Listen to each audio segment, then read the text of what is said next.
Okay, so welcome everybody. This is our 10th class, and today we're going to be looking at Daas, the Omek, the Rochav, the Orech of Daas.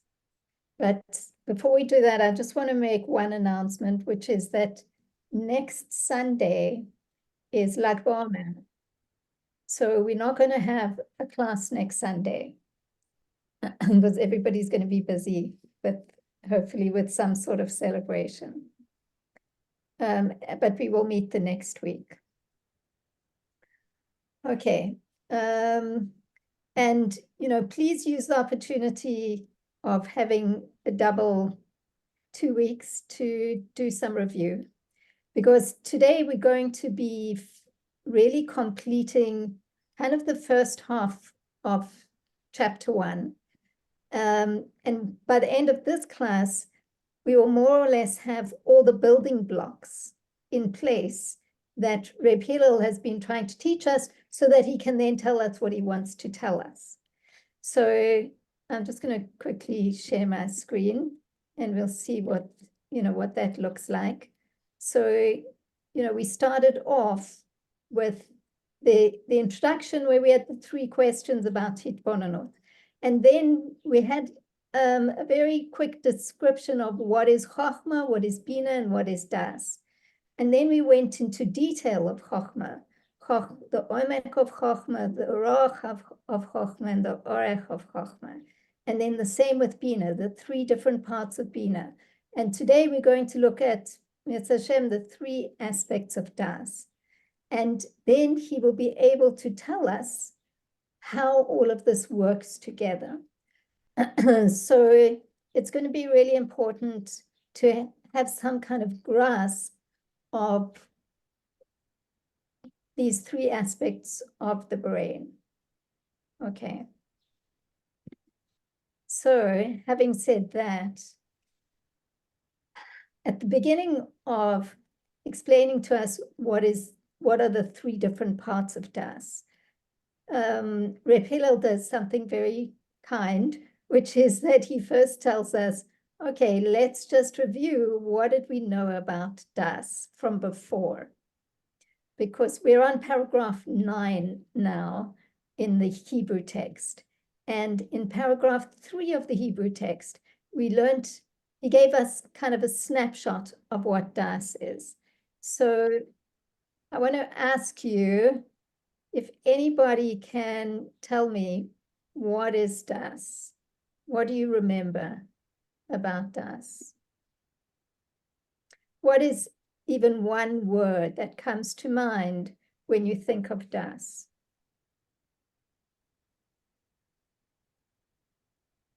Okay, Miriam, you need to... Chassidus, yeah. Right, who was that? Yehudis Kravitsky. Oh, Yehudis. Okay, thank you. Yes, so the main point, the main definition of Das is that it's his kashrus, which is connection. So the way that Reb Hillel talks about it is he says that it's not conceptualization, which is chochmah, and it's not understanding, which is bina. It's his kashrus, which is kind of an interesting idea because it's part of the brain. The other 2 aspects sound like an intellectual process. What does it mean that Das is his kashrus? Connection. It's part of the brain that connects. And this is what we're going to look at further. So somebody's saying here that Das is integration, and CC is saying it's body knowing, it's chush. Okay. All right, so everybody has this basic understanding that Das is when you're deeply connected to the thing that, in this case, that you're learning about. Literally, the way that we describe it, well, in the 3rd paragraph, he gave us the example of 2 different students. And one of the students was very connected to what he was learning about. And the way that he described it is that he focused the power of his intellect and his thoughts, and he summoned them to connect, to just think about one concept.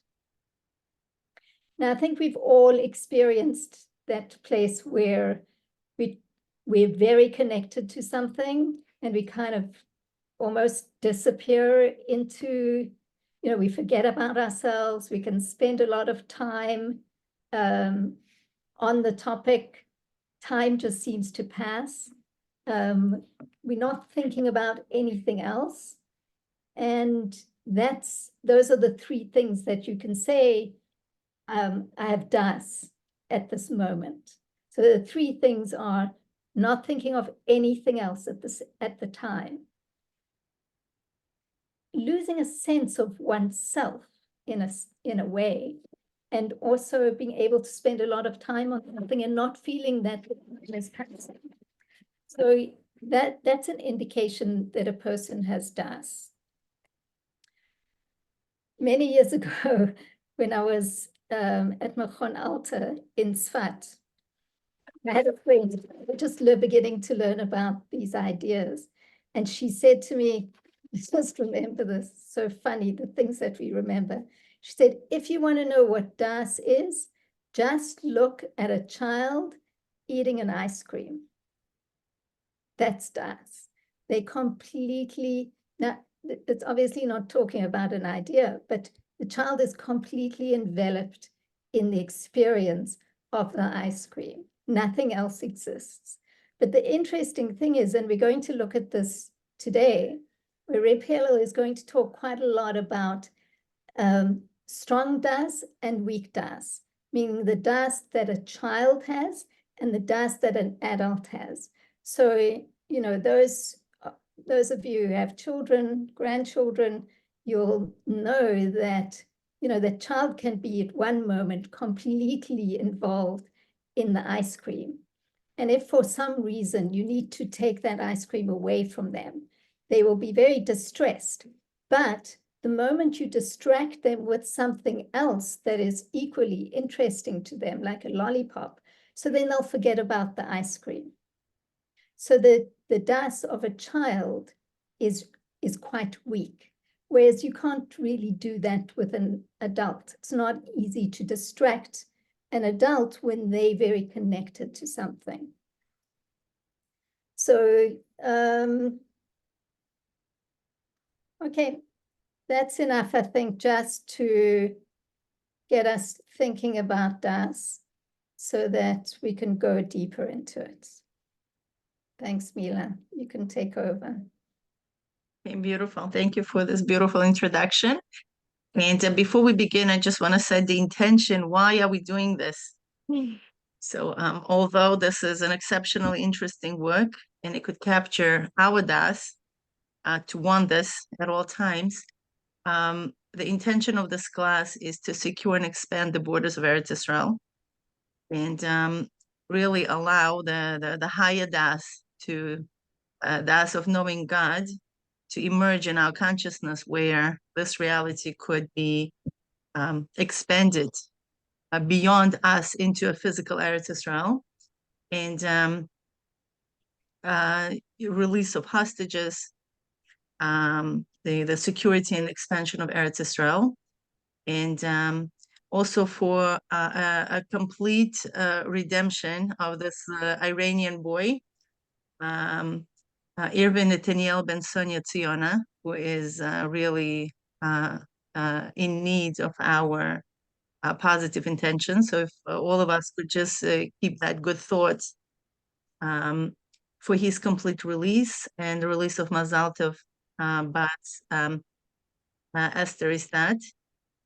And this class is also dedicated to the birthday of our course member, Shoshana Bat Yehudit. Today is her birthday, actually. Shoshana, if you're with us, give us thumbs up. And also for Ilui Nishmas Shir Malka Bas Alexander Asher, who was highly dedicated for the project of Shara Yichud and disseminating it further. So that's it. We will begin with our text. And as I mentioned last time, it's an exceptionally beautiful piece of Shara Yichud, because it talks about something that we really all want to have connection to, is Das. So let me share my screen. If you have any questions, please don't hesitate to ask in the chat. And everybody could see my Hebrew text. Yeah? Possible? Okay, beautiful. So we are on page Kuf Nun Beis, right here. We finished the three parts of Bina, and we finished the Mashal Gashmi of the river, where, just to connect the last class, we spoke about the analogy of the river, where the river serves as a perfect example of Bina, where we see the inner current as Omek of Bina. The width of the river is the width of Bina, and the length of river to carry it out to others, the water to others, to bring the Mayan to others, it was Orech of Bina. And to the point where even a little child is able to understand the concept. So we're going to move forward. Sorry, what page in the English? I'm sorry, I didn't. Naria, do you know what page in English? I just really don't. Yes, page 34. Thanks. Okay. So Mi'ata Yesh Lahav, let me just put my annotation on. Mila, can you also make it a little bit bigger, please? Sure.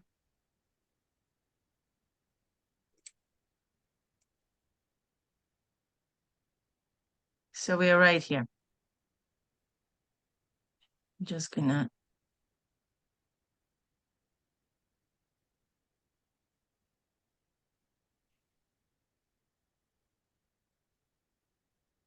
Yeah, we're starting, where you see the red arrow. Mi'ata Yesh Lahavin. Make it a little bigger. 1 second. How would I do that bigger? Okay. Is that big enough? Yeah? Yeah, that's big.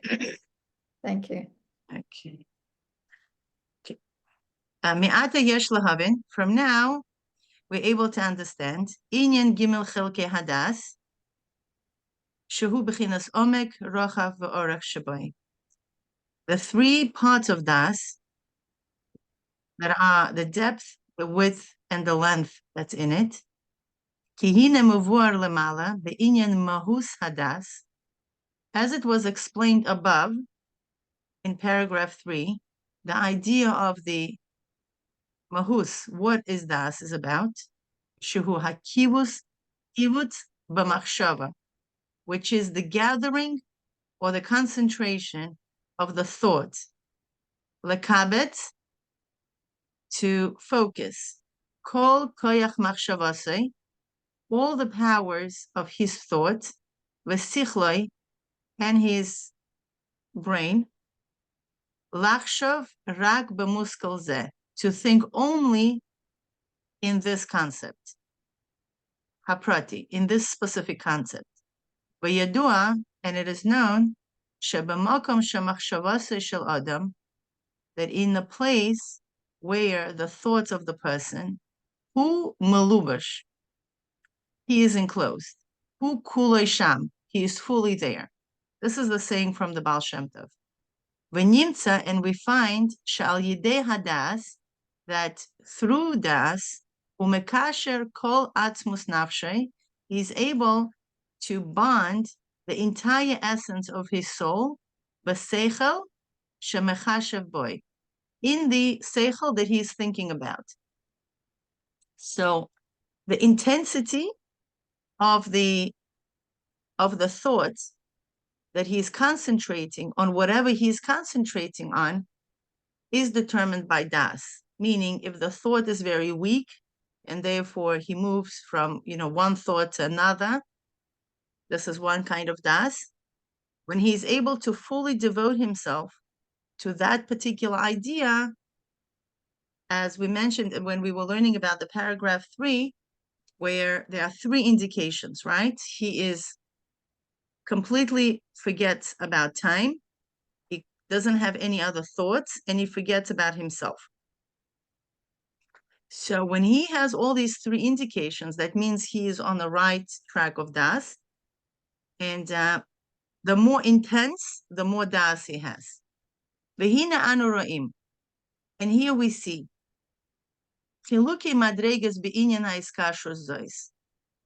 that there are multiple levels in this hiskashrus, meaning it's not black and white. It's not like I have das or I don't have das. It's how much das you have.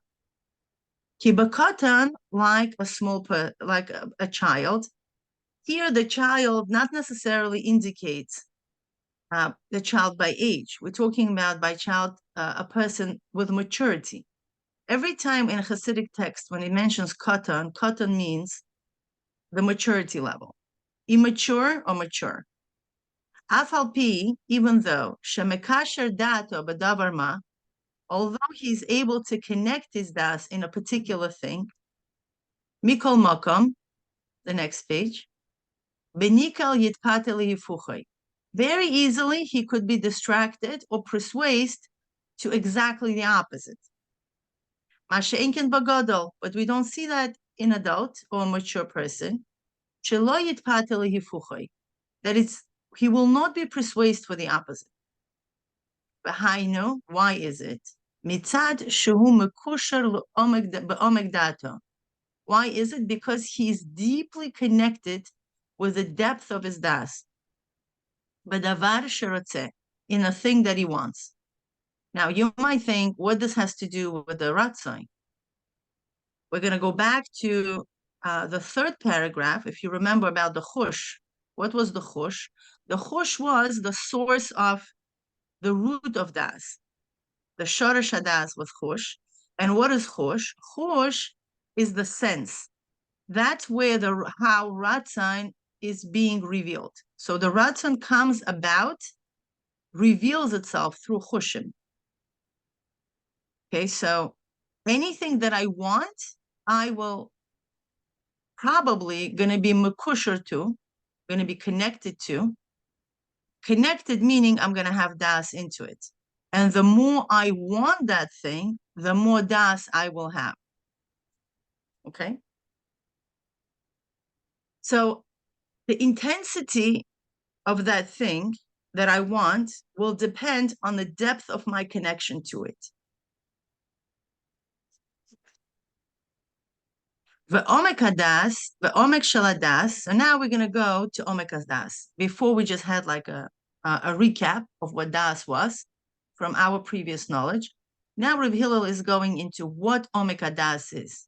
Hu koach habitul shaloi. This is his power of his bitul. Hashur bekli hamoach hagimel, that dwells in the 3rd brain. The 3rd brain is the back brain that we have. Shuhu la'acharav, which is in the back. Shehu moach hadas, which is the brain of das. Shebekoicha lahagia lemahus etzem hadavar, that in his power is to reach to the essence of the thing, mamash. Okay, I don't know how to translate mamash, but it's a mamash to the essence of the thing. Shebechinas haskalat, now in brackets, shebechinas haskalat etzem hadavar nikra chochma, gam kein eina ela hispashtus mi etzem hadavar. Before we said about chochma, that this is the haskala of the essence of the thing, but it's only a conceptualization of the essence of the thing. What does this mean? It's only the hispashtos. It's not the essence. It's only the manifestation of the essence, right? It's not the essence itself. What does this mean? This means is when I'm conceptualizing over something, I am learning about it, not it itself, right? Das is something different. Das is connecting my essence with the essence of that thing. Meaning, before we indicated in paragraph 3, if you remember, the first definition that Rabbi Hillel gave us, it's what Daas is not. He said Daas is not conceptualizations and Daas is not understanding. But Daas is a connection. Okay, so now when we're becoming more mature in our understanding of what Daas is, we also see here, because Daas is not conceptualization or understanding, Daas is really connecting us with the thing itself. Okay, and what happens now when a person has Daas? And through him connecting intensely to the Daas, and through this, he's activating in his soul, okay, Hashrasha Tova. Hashrasha is a very interesting word. I don't even know how to translate it into English, because shoresh is root. So I guess hashrasha, it's a rooting. It's the verb of a root, rooting into a good rooting, meaning the thing becomes rooted in the depth of our soul. Okay. Amuka, which is hashrasha tova of amuka, is a very deep and good rooting. Be'etzem mahus hadavar, in the essence of the thing, sherotzebo, that he wants. Okay, now let's stop.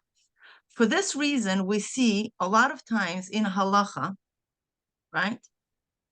We're talking about that we need to be careful about taivas, right? We need to be careful about where we really introducing our taivas. What would be the exact translation? Like lust, like the different things, the desires that we might have. And one person might think like, what this has to do? Let me concentrate on my deeds, right? A person, should be told what he should do, what he shouldn't do.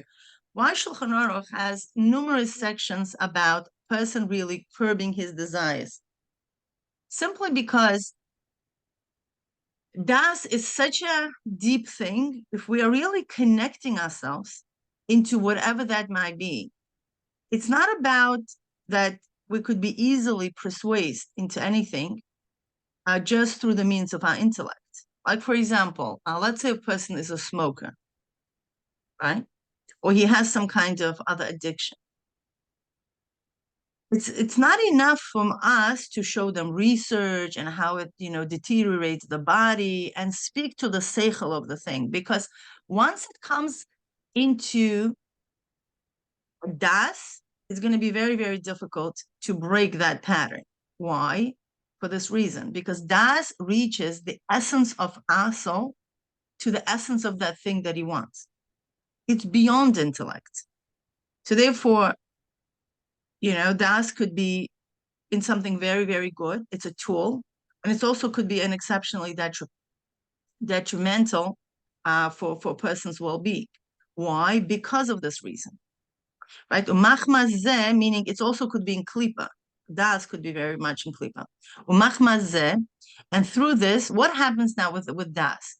So das, because it's such an intense power that we have within us, because of this connection that he has, right, this depth of the das,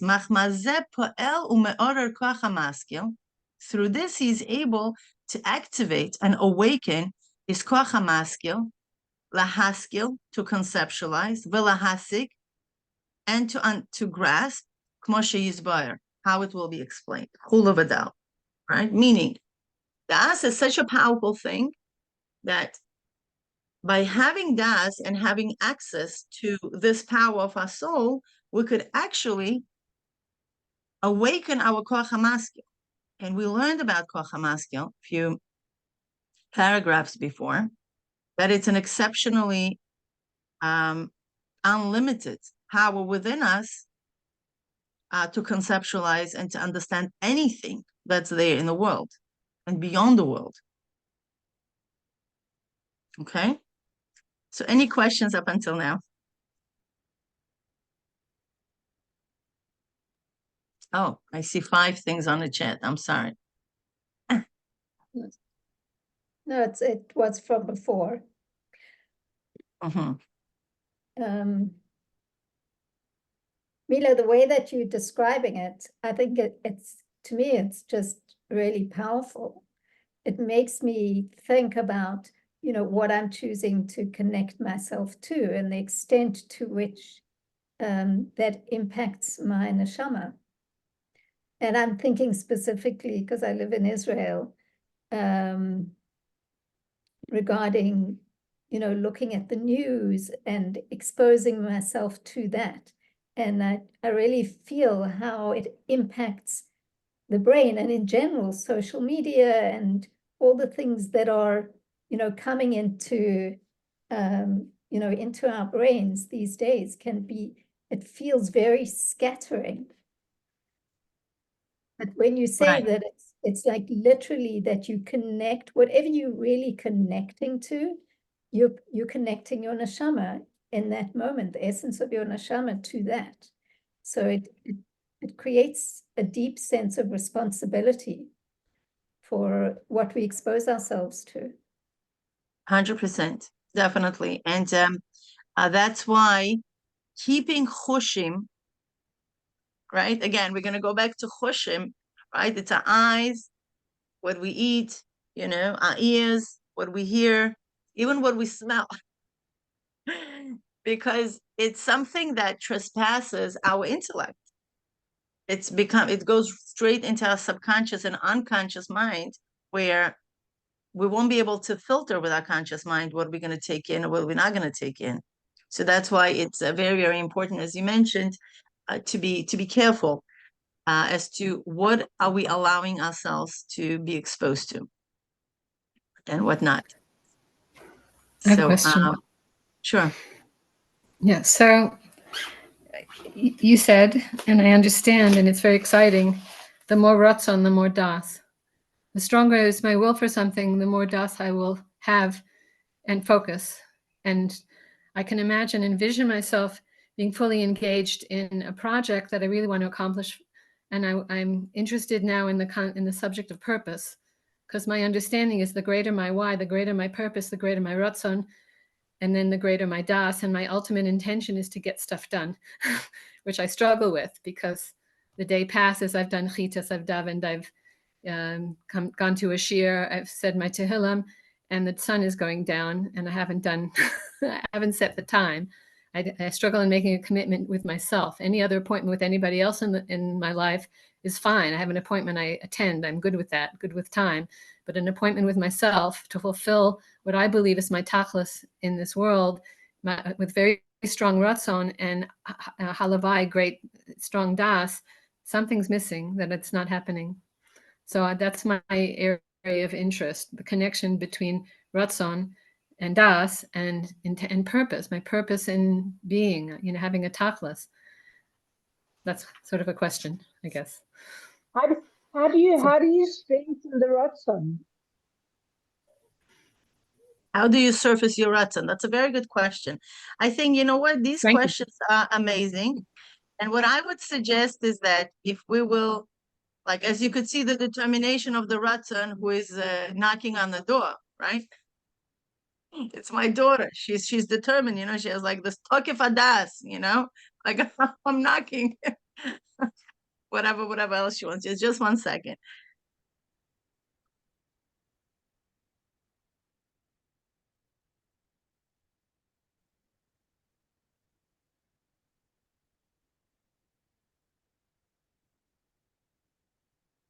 Okay, so that's, a direct demonstration of Orech of Daas.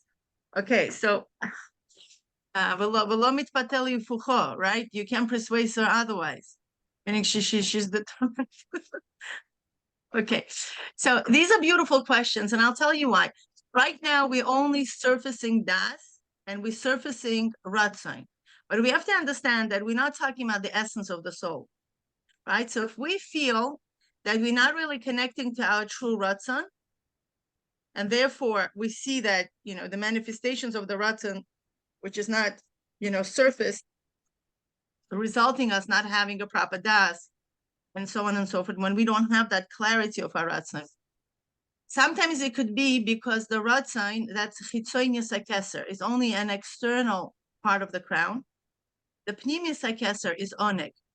When we don't feel Oneg in things, just to run on a ratzon can only get us so far. Meaning you cannot really run on a willpower for too long. It helps us as a king, because that's why it's a part of the crown, to like command and have koach haratzon. But if we're not experiencing oneg, there will be no ratzon. So to create a superficial ratzon, we could have a very, very shallow das, because as a result of that, right? Meaning, if I don't experience an oneg in davening, just because I'm going to have a willpower there, okay, and like really push myself to daven, I'm not going to have das in it, because my thoughts are going to be all over. I'm going to be thinking about what kind of salad I'm going to cook today. What am I going to do? And I'm just going to say the words. So although in actions, my ratzon is going to be helpful, but I'm not sure how long I'm probably going to be skipping certain parts of davening and doing all kinds of things, right? Because would not have das. I will be very conscious of my time and just cut it short and move on with other things in my life. However, when we are able to awaken our oneg, the whole ball game changes, right? Because the more oneg, the more ratzon we have in this. So how can we awaken our oneg? This is exactly what we're learning in chapter 1, but we just need to bear a little bit, okay? So I'm not going to spoil it for you. Okay, so let's move on. V'hina b'chinas ha'omek. And here, the aspect of the omek hanal, which we mentioned above, nimshech mimele rochav, meaning mi b'chinas ha'omek, I'm sorry, from the aspect of omek, automatically, and this is the key word here, let's underline this word in your text, automatically the Rochav of Daas flows. Now, let me pause for a moment. What is Rochav of Daas? What's Rochav? Rochav is space. It's wide. It's a very, very wide room, very, very wide space. If I'm so connected to whatever else I'm connecting myself to, right, to the point that nobody could move me from my perception, okay, from my understanding of that thing, I'm so deeply connected with it, I'm automatically would allow another opinion coexist, right? Have you ever saw a desire or urge to kind of like, what would be our reaction to somebody opposing our ideas, right? We sometimes might feel nervous and argue and defend and being defensive, right? So being defensive over whatever that might be is an indicator of a weak das. You might say like, oh, how come? Well, because let's read.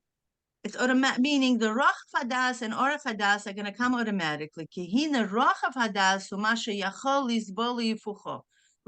Daas is the fact that I could, what do you call it? Lisbol is I could coexist in a way. I could Tolerate. Thank you.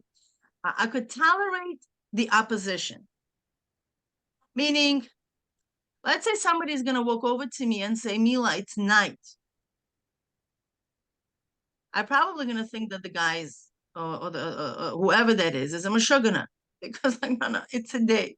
And am I going to get nervous? Am I going to get upset about this person? No, I'm just going to feel very sorry because the guy is not really realizing what the truth is.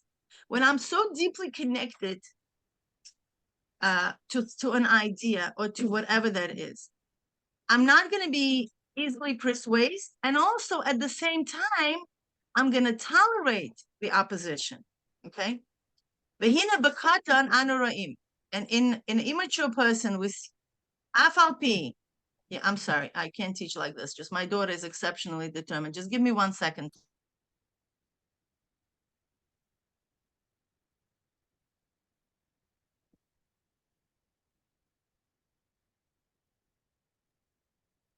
So while Mila is gone, I don't know if any of you know, I'm going to bring up an example that maybe means something to people and maybe doesn't.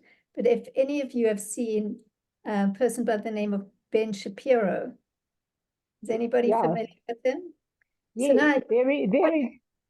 okay. So what you see is somebody who has he knows his information very deeply. And so he's able to listen to people questioning him without shutting them down, and actually listens to their arguments, but isn't moved from his own argument. But he doesn't have to dismiss them. He can actually listen to what they're saying. And if there's some truth in what they're saying, he'll include it into his argument because he's interested in the truth. But for those who don't know, it's not such a great example. Okay, Mila, back to you. I just thought I'd fill in the space. No, good. Thank you so much. Kihina Bakotan, like we see by a small child. Anu roim, we see.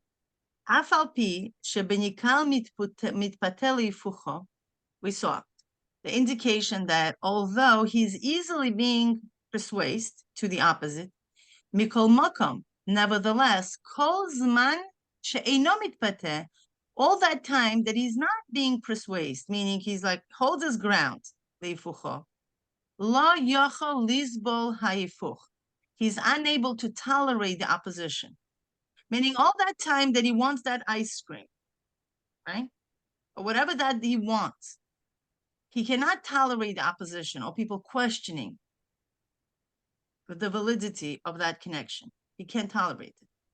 Aval bagado, but by adult, afal pi she'eno mitputoli fucho, all this time that he's not being persuaded to the opposition, mitzad ha'omek sheyeshlo, because he's deeply connected to it, because of the omek that he has, Daas Can, as it was said above, mikol mokom he hanotenes, that's what it allows him, that's what it gives, meaning the depth of Das gives him sheyachol lisbol ifucho, that he's able to tolerate the opposition.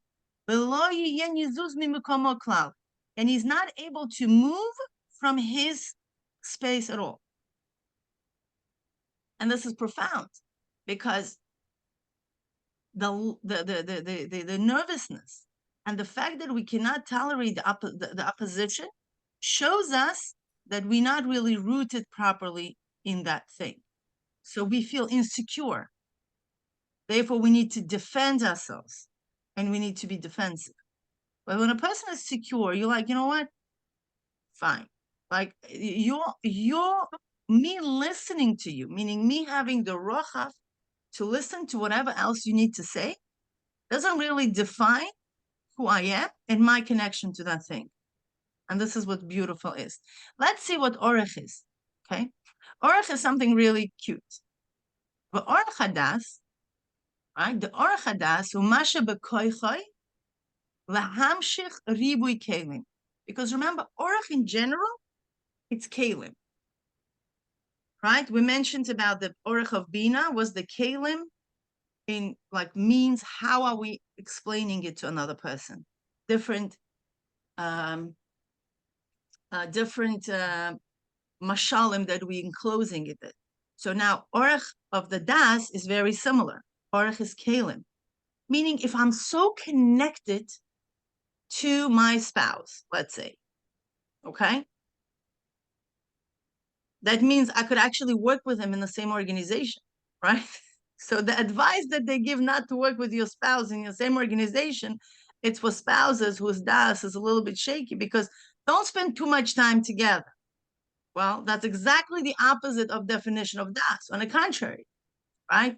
First advice. The second advice, you would want to spend time with that person.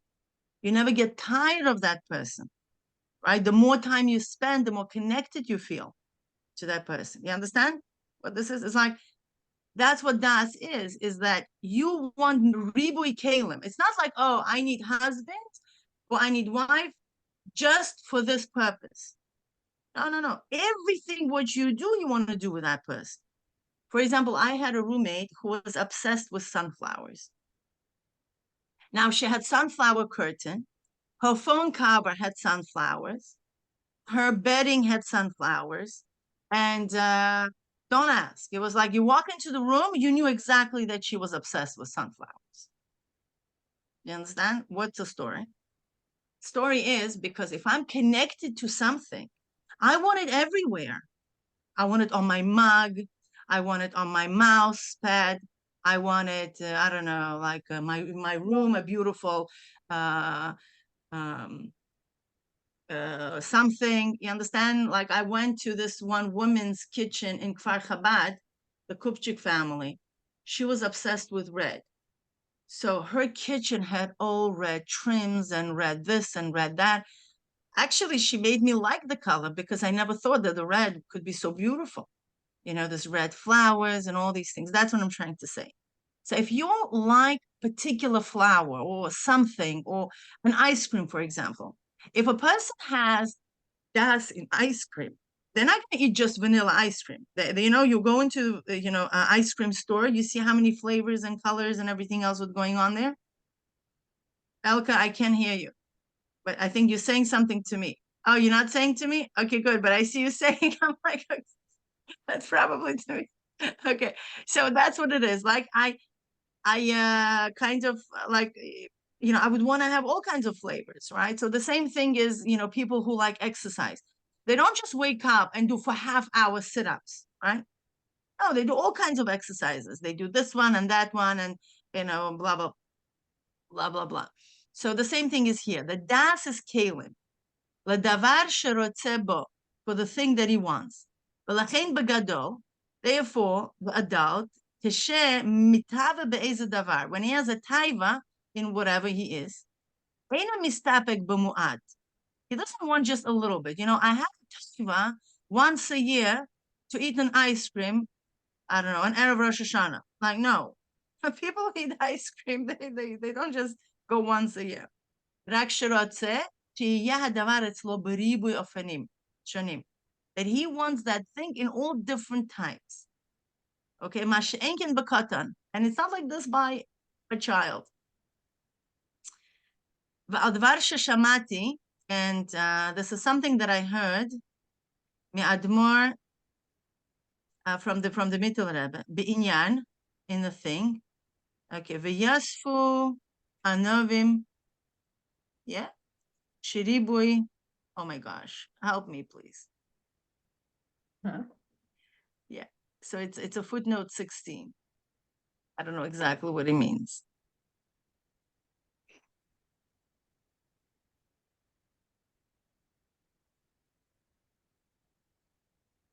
Right. So he's bringing Shehem Kalim Lebchinas Etzem Amida, right? Because that they are the Kalim to the essence of the Mida, Shu Koach Hamitave. So this is the power of Taiva, of lust, of desire. Okay, Sheshor Sham Bchinas Adas, the source in the aspect of Das. Okay. Mila, I can tell you from the English translation, right? Yeah. So what exactly that is? Yeah. Okay, this is similar to what I heard from our saintly master and teacher, the Mittler Rebbe, whose soul is in Eden. In explanation of the verse, the meek will increase their joy in Hashem. And he explained that the abundant combination of the letters of thought, speech, and action, which are the vessels, the kelim, for the essential attribute, which is the koach hamitaveh, which is the power of lust, are rooted in the aspect of the mental bond of dat. Okay. It sounds like a lot of words. This is what it that is. Was extremely that was extremely helpful. Thank you so much. It was so clear. Oh, okay, great. So the Shoresh Hadas is the taiva that we have is in Das. Yeah, I just want to say, V'yasu Hanovim B'Hashem Simcha. It's a famous, the short, fast route to Simcha is through Anova, through Bittul.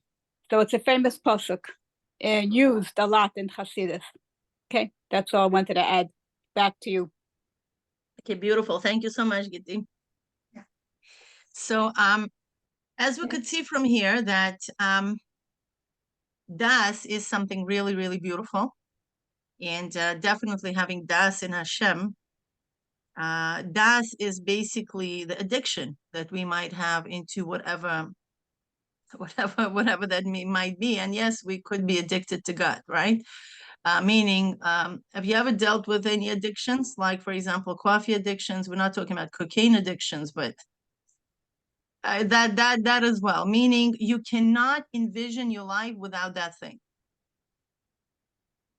Okay, and you have everything. You have even withdrawal symptoms when you try to take away that thing. And the withdrawal symptoms are usually it's the way body reacts to things. So when we're talking about godliness and really connecting ourselves to something which is the essence of our soul, Hashem, when we awaken our consciousness into this type of awareness, the Das is a powerful thing that we will soon see how it connects all the levels.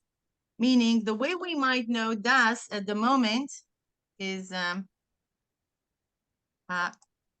way we might know a Das is only as a one midah that follows Chabad, right? But it's not so. Das, has Das Tachton and Das Elyon. We're soon going to learn about these levels. And there's a Das between Koach HaMaskil and Chochmah. There's a Das between that connects Chochmah and Bina. And then there's a Das that connects Bina and Midas. So Das is not just, in one place. And that's basically it for today. Now, Maria is going to present. Could I ask you a question, or Maria's going to speak? Could I ask a question? Tell me when. It could be later. Is that related to what we read now? Yeah, about Das, about the Das of a Katan and a Gadol. Should I ask? Sure. Okay. So it sounds to me when you're saying, a person shouldn't work with blah blah blah their spouse or da da da. So it sounds like what's being said here is that's if there are two people trying to work together. Good luck. If it's one person working, then it can operate. So that's the union of Das. There's zero space between those two. They're not individuals. There's zero space between them. It's just glued as one piece. So of course they can work if the entity can work effectively in the company. Right? Did I get that right? Yeah. No, I just was giving an example. Yeah, it's not. Right. No. Yeah, I'm trying just to say that Das is that the Orech of Daas. Let's go over. The Omek of Daas is how deeply I'm rooted with that thing. The Rochav of Daas, the more deeply I'm rooted, I have space for another entity to exist, meaning I don't really care. Meaning I could hear them, I could listen to them, but they're not going to move me from my thing. Now, the Orech of Daas is that I want that thing in different variety. It's not just I want to have one type of that thing. If the more I'm connected to it, I want to see it in all areas of my life. Can we say that about Hashem? That we all need a Hashem on our davening? No, we want to see Hashem in all the details of our life. Does that make sense? That's exactly. I want to know if I'm deeply connected to something, why that means that I can then tolerate opposites. It's not hitting my head. Because the more connected I am to that thing, I'm not afraid to lose it because I'm connected to it, right? What do you mean an opposition? If I know that Hashem exists and I'm speaking to an atheist is showing me how Hashem doesn't exist. Am I going to get nervous about it? Probably not. Why? Because if I'm rooted with the idea and in my consciousness about the existence of God, the idea of an atheist, okay, so I could listen to him, but it's not going to be cheating for me. You understand? It's not going to be a heated discussion, a heated debate. Why? Because I feel bad for him because he's missing out. But at the same time, he's not affecting me, my core beliefs in Hashem.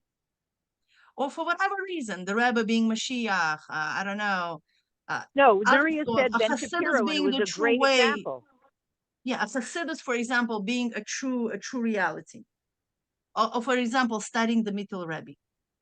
You know how much opposition, we encountered in the beginning? I remember.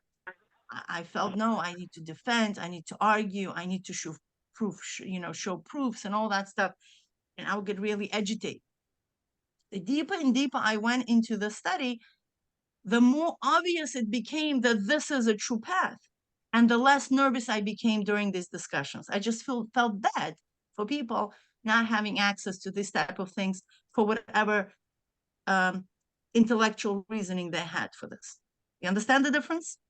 So the more rooted I am about Mashiach, for example, I have friends who you could consider like called antis, I don't know what it is, right? I'm fine with it. Do you understand what I mean? Like, I don't have an issue of speaking to people, although I do know enough people who don't speak to people who don't believe what they believe in. Why? Because they probably feel insecure in that. That's why they don't have friends. I have friends that are goyim, or Christians, or Muslims, meaning, on the contrary, we see that as Yidden, we are the least oppressing nation, right, on others. We're not trying to persuade that the whole world should be Jewish. Like, we tolerate other religions. Why is that? Because we are so secure in our religion, so we don't have to walk around and knock everybody's heads off just because they don't believe in what we believe in, right? So this is the idea. The idea is that when I'm deeply rooted in what I am believing, I'm not going to be so easily persuaded or toppled, or something will happen to me, or whatever. Yeah? Am I answering your question, Sartova? I think that. So I'm just saying, well, Sorry, yeah, Tara, Nuria brought up I Ben want here. to Yeah, okay. interject a moment, because I think that it's something that you need to think about, because Right. it's, at first, it feels like the opposite. It doesn't seem to make that much sense.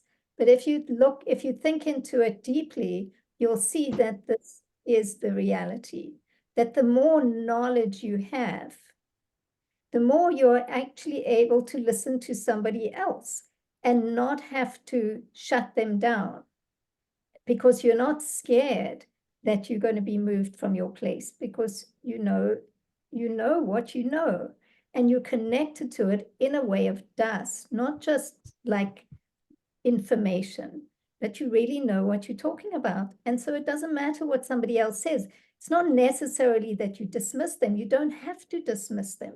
You can actually listen to them and tolerate what they have to say. And maybe, even listen to some aspects of the truth in what they have to say and incorporate it into your own truth, or just hear that there's some aspect of truth in it. But I think it's something that you just have to sit with and understand. And if you want to see somebody who does that, go and listen to Ben Shapiro when he goes to universities and he speaks to people, and they shut him down because they don't have das. You see these young people, they, at the end, very often what they'll do is just insult him with stupid insults, because they don't know what they're talking about. And so all they can do is try and dismiss him or cancel him, whereas he does not do that. He says, I want to have a discussion with you. And he really knows his facts and his thing. And so that's where you see, some of that. So if it's okay, I think we should move on, because we have something special that we need to do in the breakout group. And so if it's okay, we're going to move on, and you can hold that question, see what you come up with. Look for resonance in your life where that is true. Okay, I want to just go over the pshat of what we learned, just to make it clear for everybody. All right, so this is the summary. Reb Hillel starts with a definition of das. And he says, as we know from before, that das means to focus the power of one's mind and thought on one particular concept. Just as an aside, I think it's really interesting that he always says mind and thought, because there are, if you feel it, they're two different aspects. to one's experience. There's the mind, and there's also the thoughts that we have. And then, as the Baal Shem Tov says, the Besh says, wherever one's thoughts are, that is where one is fully invested. And through Das, the person connects the entire essence of his being to the concept he is thinking about. So those are 3 definitions of Das. That you focus the power of your mind, you gather all the power of your mind to focus on one particular thing. And he adds that it's a very powerful thing, what the Baal Shem Tov says, that wherever your thoughts are, that is where you are fully invested, you're fully enclosed. That's where you are. And through Das, the person connects the entire essence of his being to the concept he is thinking about. It's very, very powerful. Okay, the Omek of Daas. So as Mila was saying, there are different levels of connection. So for example, a child, although they are connected with their concentration or Das to something, they can be easily distracted to the opposite. However, an adult cannot, because he's connected with the depth of his Das to the thing that he desires. So the Omek of Daas is the power of Bitul that resides in the 3rd brain, which is in the back of the head. And Das reaches to the essence of the concept. And even Chochmah, which is Haskalat Etzem Hadavar, is only an expression from the essence of the thing. So it's interesting that previously, I don't know if you remember, but when we were speaking about Chochmah and Bina, Reb Hillel said that Bina was the expression, the hispashtus, and Chochmah was more of the essence of the thing. And now he's shifting it slightly and refining, giving us more details to show us that even Chochmah is an expression of the essence of the thing. And Das is actually reaches to the essence of the thing itself. Okay, so through this bond, a person affects a deep connection with the essence of what he desires and causes an awakening of the Koach HaMaskil to have insight into it. Okay. So then the Rochav of Daas, you'll see that with each one of these, the Omek, the Rochav, and the Orech, he gives us the example of the Katan and the adult, a person who is, a child and an adult. But as Mila explained, it means that it's like Moach Katan, like small mind and a mature mind. So the Rochav of Daas is when a person is able to tolerate the opposite perspective. So a child can be easily persuaded to accept the opposite view, but before he is persuaded, he cannot tolerate the opposite view. In contrast, an adult cannot be easily persuaded to the opposite view because of the depth of his Das, but for this reason, he can tolerate the opposite view, but remains unmoved from his position. So that's where, look, it's very subtle what he's saying here. So it's easy to persuade a child to change their perspective. But before they do that, they can't tolerate that there's something opposing them. But then they'll move to an opposite view because they don't have strong Das. The adult is different. They can't be easily persuaded to the opposite, but they can tolerate the opposite view. They can listen to it, but they'll remain unmoved. These are things to think about. The Orech of Daas is the ability to draw down the object of a person's desire into many different kalim. So for example, with an adult, when he lusts or longs for something, he's not satisfied with just a little. He wants it in many different ways. And with a child, this is not the case. They'll be happy just with one manifestation of what it is that they want. And then we had the verse from the Mittler Rebbe, where he says the meek will increase their joy in Hashem. And he says this refers to the many combinations of the letters of thought, speech, and action, which are vessels for the essential attribute, which is this power of longing or lust, which is rooted in Das. So it's through our thought, speech, and action that we can create many vessels for our Das and for this power of longing for the thing that we connected to.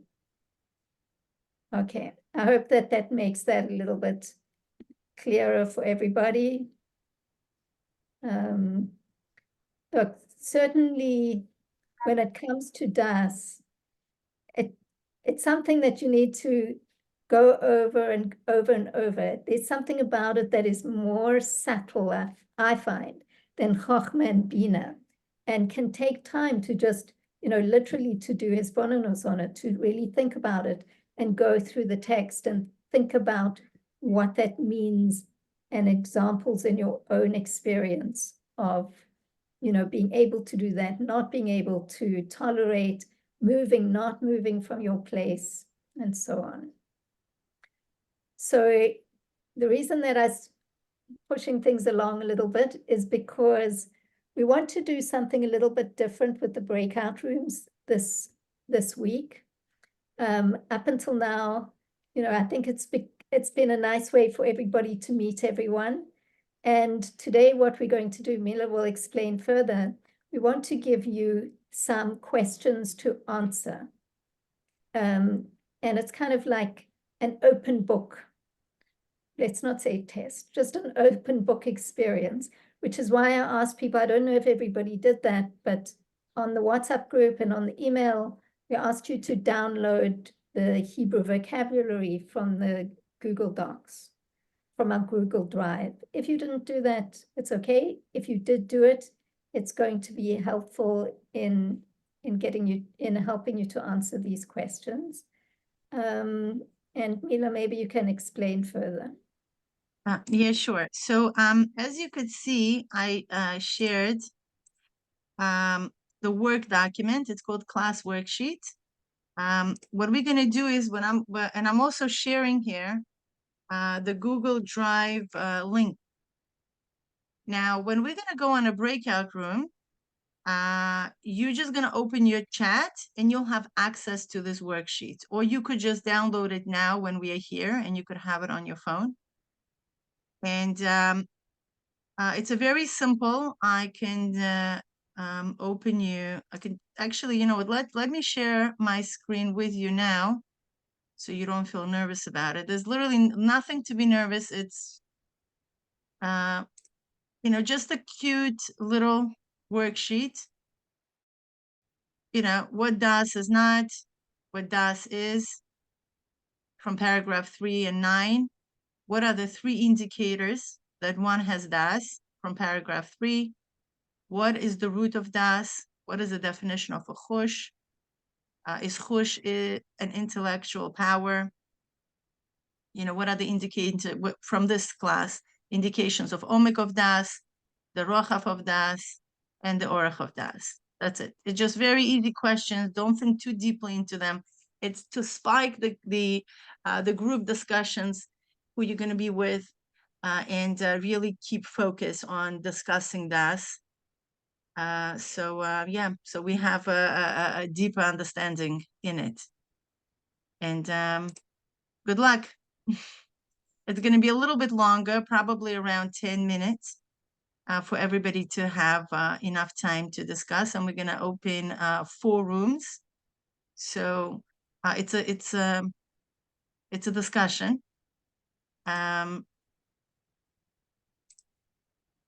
It's going to be I'm on the automatic. phone, so I probably can't join, right? You could join. You could join. I think you could join. Yeah. See, be conscious of the what they're gonna. I think it's on the voice. They ask you to do something.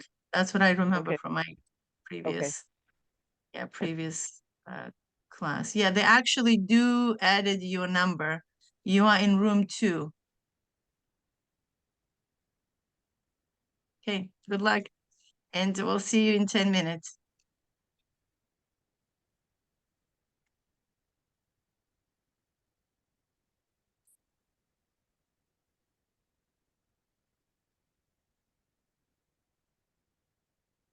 Oh, it's so interesting. They automatically moved the phone numbers there.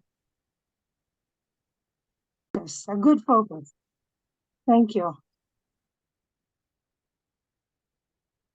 Okay, Alkalea, can you tell us what you mean by that? No, we actually went over the questions and discussed them, and rather than just the socializing was kept to a minimum. Okay, It was good. very good.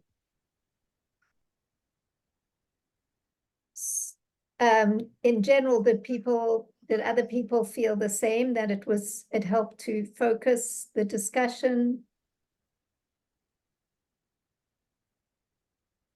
Yeah, I have a technical question. Were you able to open the document through the Zoom, or you were able to open it only when I share it on WhatsApp? I was able to go into the chat and download it to the PDF. And then I could see the people and also the questions at the same time. Mm-hmm. Okay. But I could not do that. Okay, so I guess for the future exercises like this, we're just going to share everything, include it in an email and include it in a WhatsApp group. So ahead of time, you could just download it. And our plan is to actually create this type of worksheets all the way from the beginning. Yeah, for everything what we have learned. So this way, at your own time, while you're learning, you have this worksheet next to you and you could fill it in from the text and it will, enhance the learning. Thank you. Thank you. It would be valuable to have access to that worksheet in advance so it could perhaps be printed out or written out. Beautiful, we'll do that. Because on the spot, it's technically challenging to find where everything is. And for me, I actually, I wanted access to what Naria posted this week, the Hebrew vocabulary that actually had a lot of the definitions and answers to those questions at the same time as having the questions. So I forwarded it to my own WhatsApp, and I was going back and forth, and it was complicated. Yeah, so to have it in advance, both of them, or whatever's coming to print. Yeah, I think what Naria had was shared in advance. Is this one? Yeah. Right. Okay, good. So B'ezrat Hashem, by Wednesday, we're going to be sending everything else what you need for the Sunday. I just want to add that it was really good to have those questions because it forced, do I really understand this? Can I articulate it? It was really good. Right. I just was a little frustrated because I wasn't ready. Yeah. I agree with this. Yeah. Okay, amazing. Great. Mila, I'm just thinking about the people who are watching the video, whether we should share that document in this video just so that they see what we're talking about.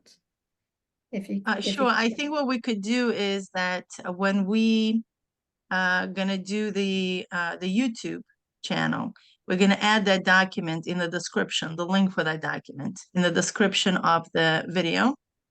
This way, whenever you open that video, it will be like an attachment to it. You could go click on it and then it will take you to that Google document and you'll be able to download it. All right. And we will share the document. Well, it's already shared on a chat. For all those who it's not shared on a chat, we're sending the recordings every Sunday to your email address of all those who did not unsubscribe. So Baruch Hashem, we have 85 women. I know only 14 or 15 up to 20 were joining, but a lot of them, they don't have WhatsApps and they're not connected. So they do receive the video notifications. So yeah, the group is large, Baruch Hashem, and we should definitely grow. If you have anybody who would be interested in this, we should really share.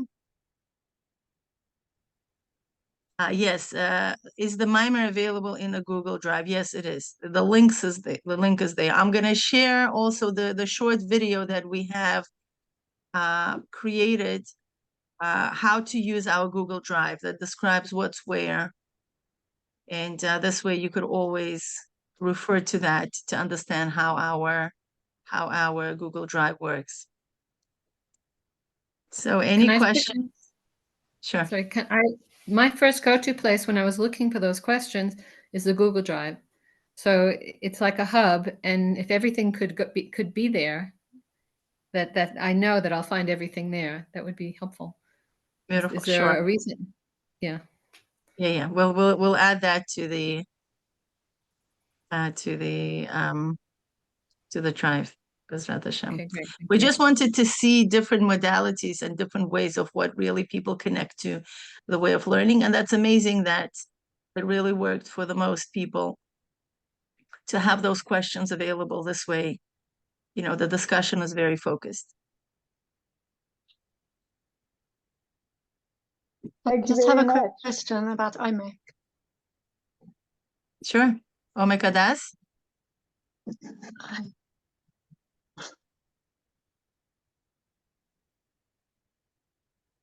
Yoni, you can go ahead. What?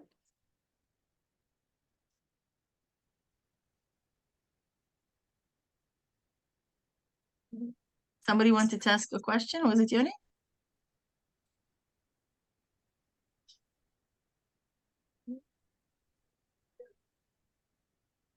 Sorry, it just was all broken. I don't know if it.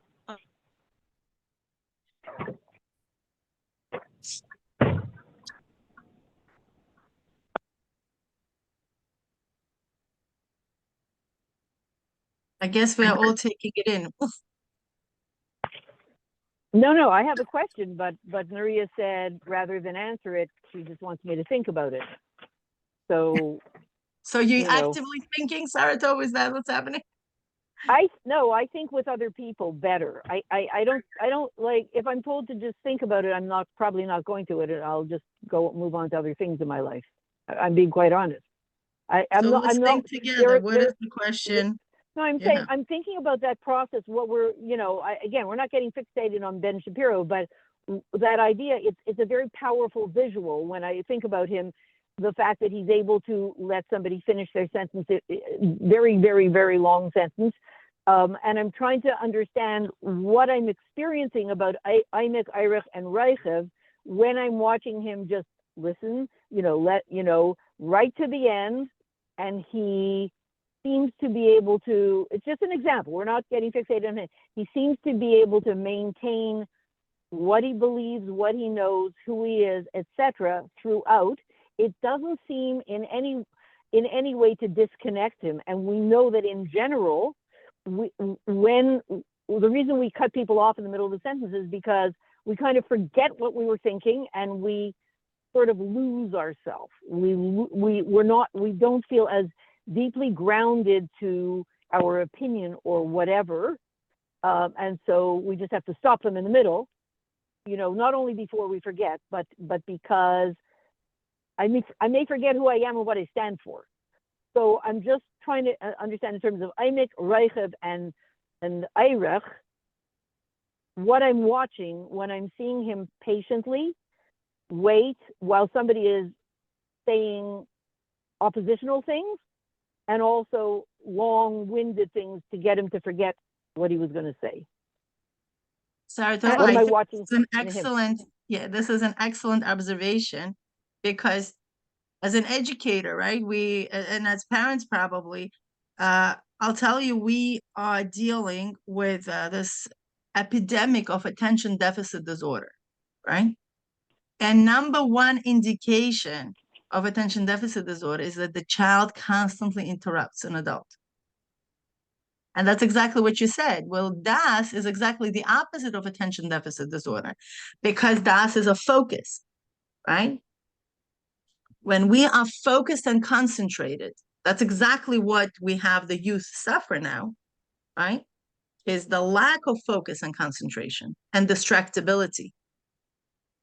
So now, that's exactly what you just said, is that the focus and the concentration that's being lacked results in us interrupting the person who is speaking. Why? Because it interrupts our train of thought. But because that train of thought may not necessarily be so deeply rooted, so we forget and we feel nervous, and what if he's going to say X, Y, and Z, and I'm completely dissolved in the other person, and I'm not even aware of what I was thinking about it 2 minutes ago before we started this conversation, right? So meaning I don't have that clarity. Yeah, I don't have that clarity and potency of my thought. Yeah, that's a lack of Das. Now, clarity and potency goes together. The more clear I am of who I am and what I'm thinking about, the more potent is my thought going to be. Yeah. So in that, so I'm not nervous because I know who I am and what my position is. So I think the identity crisis that we're going through is the part of attention deficit disorder. If I'm all over the place, then for sure I don't know who I am. Mila, there's another aspect that goes into it, and that is era, a certain respect. The Indian of Ava and era, where even though I want to say something, but I have respect for another person, so I hold myself back till they are finished. Can I say something about that? Yeah, but yeah. I was just thinking when you were speaking, Mila, about the art of listening and how this fits in to the scheme that you were describing. So more than the concept of even Ava and Yira are very important to respect and to give someone space from that place, that's true. But also at the same time, just like I'm doing with you now, what people do is they'll shut the other person down. I want to say what I want to say instead of I hear what you have to say. So when you can do that, I can hear what you have to say means that my concepts, like we were saying, when we have a strong rooting of my own concept, I have also, I have the emotional stamina to be able to hold space for another person. Just because you said something and I was thinking differently, I don't have to say, no, I have a better idea. In other words, we can actually hold space for each other much better. Could I say something about that? Yeah. Yes, I agree. The thing is, we often feel that because, as Mila's saying, it's very difficult to retain connection to an idea for various reasons, whatever, the cell phone towers, blah, blah, blah, like we're not going to go into it. You know what I'm saying? All the stuff that makes it harder to stay focused on a thought. It is what it is. So people can be very respectful in this generation. And then they'll quietly say, and they'll quietly sit and listen. And then afterwards you say, so what did you want to say? They say, I don't know, I totally forgot.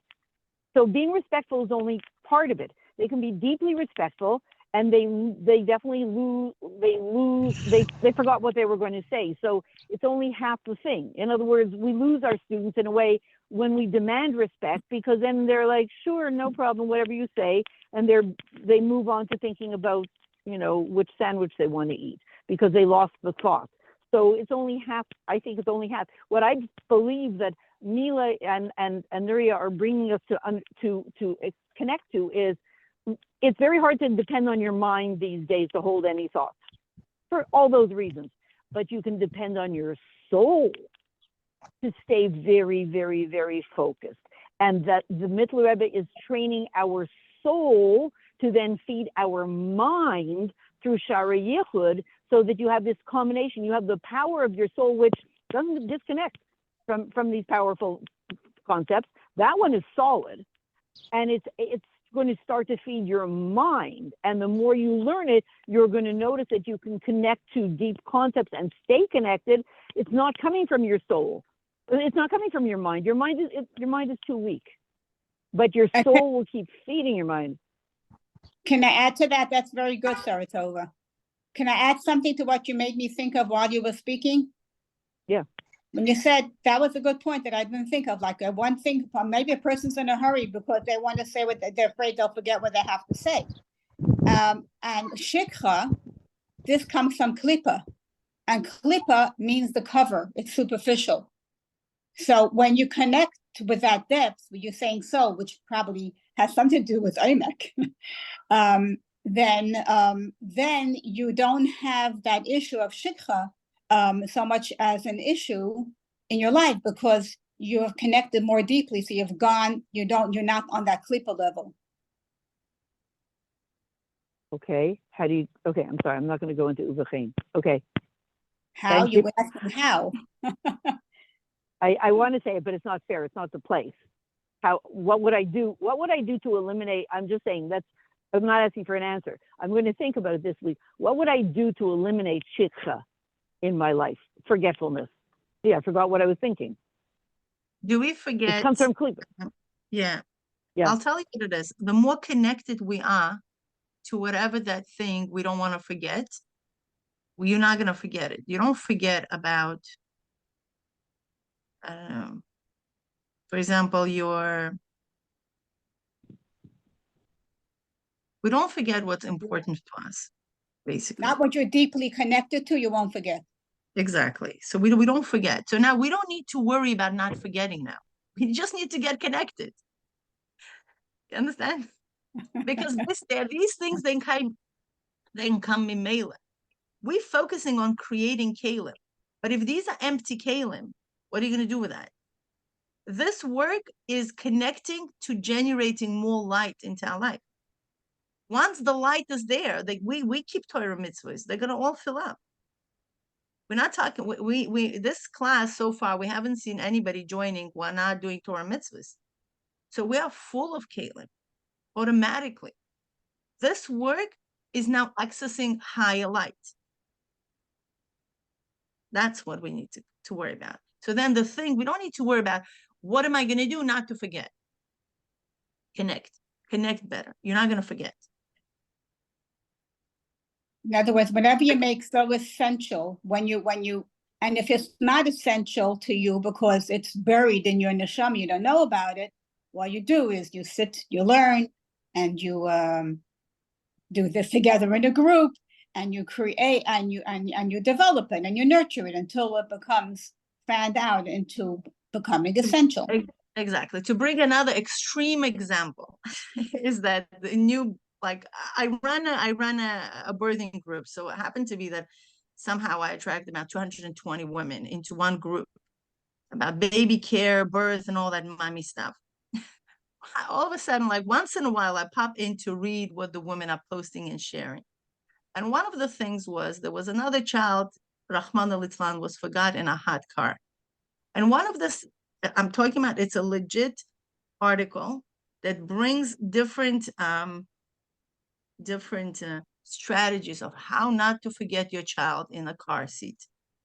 Okay. And one of the strategies is that to leave your cell phone in the back of the car. Do you understand what we're talking about? Wow. It's not funny. And I was reading, I was like, is there something wrong? I'm like, this is a strategy, understand? So we live in a generation that one of the strategies not to forget your child in a back seat is to leave your cell phone in a back seat.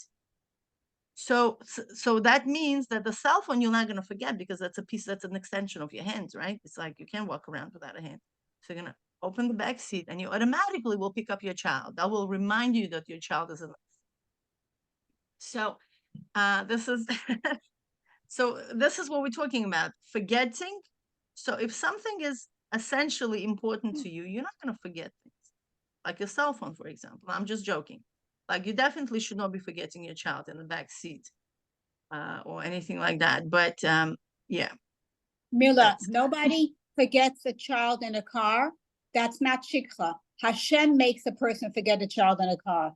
It's like a child is essential to a parent. It's true, but I think we live in a generation where we are so wrapped up with all the social media and all different responsibilities and things that we need to do, we get blocked. Yeah, what cell phone does to our brain, like forget about it. Like there are books written about it, there are rabbis talking about it, and it's research. It's research based. No, We're blocked. So our essential saying, connections, our essential connections as a child could get blocked as well. Because I think what Sarah Toppa is speaking about is where flash of idea comes into your mind when to how to answer. And unless we bring it down, that idea goes back into our mind till the person finishes talking and we forget the idea that came to our mind. I think that's what she's talking. How, when a flash of idea comes into our mind, how do we contain, like, how do we grab it before it goes back into our subconscious? That's a great question. Well, what people do in olden days, I remember, is that we used to take notes, right? When somebody else is talking and we don't want to forget things, one of the strategies, that's what we did when we went to school. But when the teacher was practically, I don't know things. if that's always like you're sitting in a conversation with another person and a good idea comes into your mind. You're not, you don't necessarily go and grab a pencil, or that's not always available. Is there a different way of keeping ideas? Naria, what would you suggest?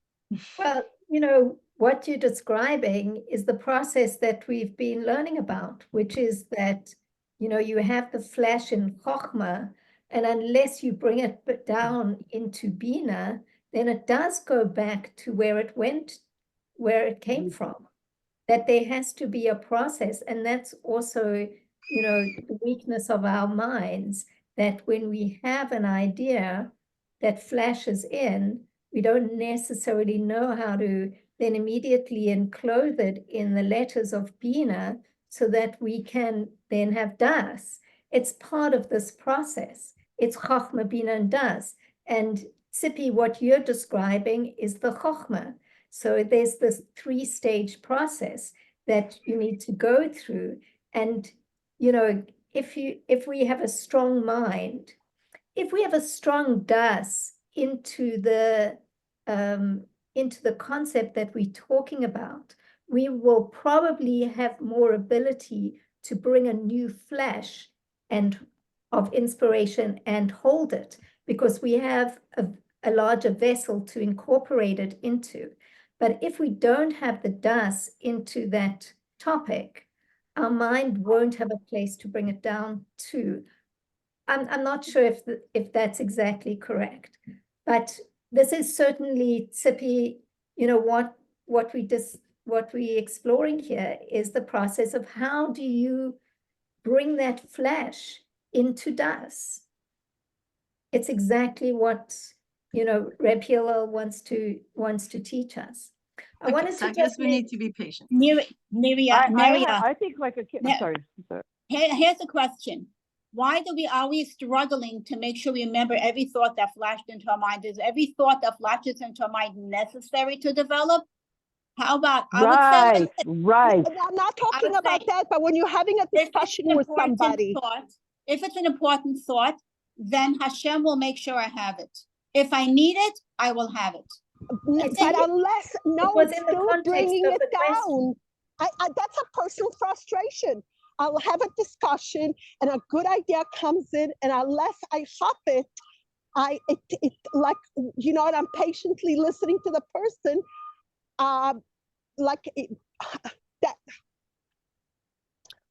If it's important, you will retrieve it. No need to be frustrated. You might retrieve it an hour later and the conversation is over. How do you immediately have it available to you, sitting in your hand? It's so interesting. I'm listening to both of you, and I'm having a very similar dialogue. It seems to be a dialogue between left and right brain. Interesting. Yeah, it is. It is. The left brain will say, well, if you have things organized, you're not going to forget things.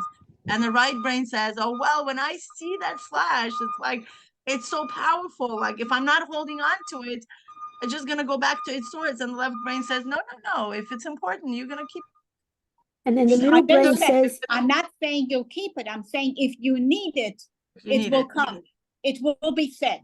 If it's needed, Yeah, it will but you be said. see, the texture of the right brain is very hot and sticky, scientifically, right? If we measure, but please don't try to do it, right? If you measure the temperature of your right brain, I believe it's 1 or 2 degrees higher than your left brain. The left brain is more cold and relaxed system. Really? I do is, have a yeah. thought of what to do. I do have a thought of what to do. I would say it really depends. Yeah, it really depends. As a right brainer, I will tell you that what I try to do when I try to keep my impulsivity at check, I would really connect it to a specific image. The question. To one image.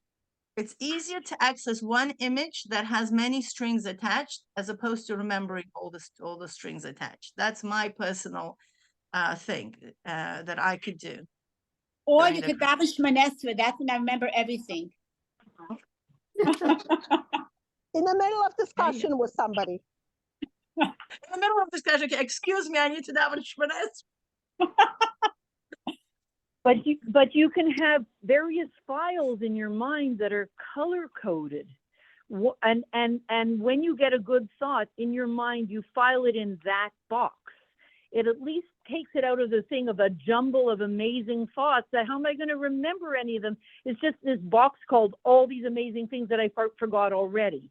You want to take that box apart and have the pink, the blue, the green with a folder with a name, and at least separate them, and that at least makes it a little easier. And then you have to connect each one to a why. Why do I want to remember these thoughts? I need so, to. Saratova, remember, let's go back to the text. Yeah. You're let's saying go back to Einid. the text. The text about Chachma. Okay. If the Chachma is genuinely potent Chachma that's coming all the way down deep from the what do you call it? From the Tehom Rabbah, right? The deeper level of Tehom Rabbah. It's not going back so easily. It's gonna pour. It's not like, oh, gone, oh, I can't remember. That means it wasn't l'chatchila coming from a deep place. A deep flashes of Chachma that were resulted from a very intense yigia, they're not going back anywhere. They're gonna pour and pour and pour for a while unless we're really systematically gonna ignore it. So I wouldn't worry so much. We don't have to be so tense. And as Gidzi said, that's okay.